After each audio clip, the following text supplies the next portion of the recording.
Well, we have a pretty big mission, and we're kind of doing something that is try to turn a bigger wheel, right? We're not building something that just quickly flips in a couple, 3 years. I'm not saying Apeel is at all, and it's not, and they're looking at something very large as well. But we're looking at doing something that's scalable globally, yeah? You know, and a system that can roll out in multiple markets, a lot of CapEx, a lot of infrastructure, a lot of people. So attracting the right people to that is believing long term, and another Dirkism, we're looking for impatient people with patient capital, right? Because we're doing something that's really big, but we got to move as fast as we humanly can, right? And that takes a special breed of people that are not looking for the quick turn, the people that understand the value of driving change. So that limits who we talk to.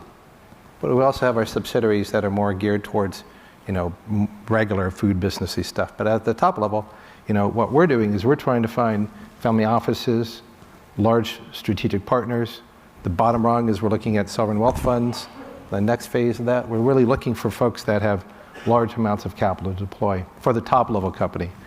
But for the smaller subsidiaries that we have, that's where we have smaller investment opportunities inside of it. So we're a little different in some ways, but we are looking for mission-aligned folks that have this shared sense of urgency to do something about it. So we're welcome to talk to anybody. Did that answer your question? Kinda? Yeah. Enough? Sure. What would you answer? I think our mission is front and center in with almost any stakeholder that we work with. I think that's no different for our investors.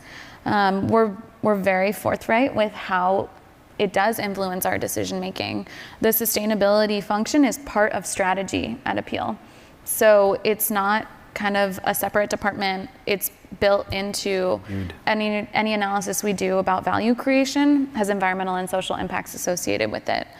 A big way that we communicate to our investors, current or potential, about it is by getting some of our programs third-party verified. So anytime we are doing a study on what's the carbon footprint of an Apeel treated avocado compared to a conventional one, we can do these analyses, but we make sure to bring in an outside party to verify it to the standards, to demonstrate that this is legitimate. And it also applies to how we source materials to make our product.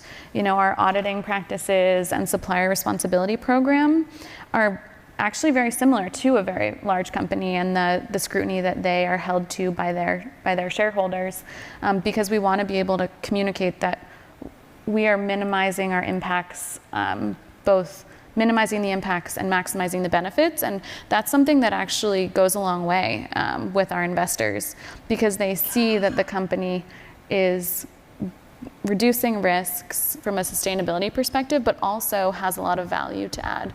And there's just a lot more positive momentum around that these days. There's excitement. Finally. Mm-hmm. I mean, it has to make business sense. Like, if it's not sustainable anyway. Yeah. But if you can meld the two together, I think they're just more exciting. I think everyone kind of generally wants to do something good for the world. Yeah. Hopefully. So.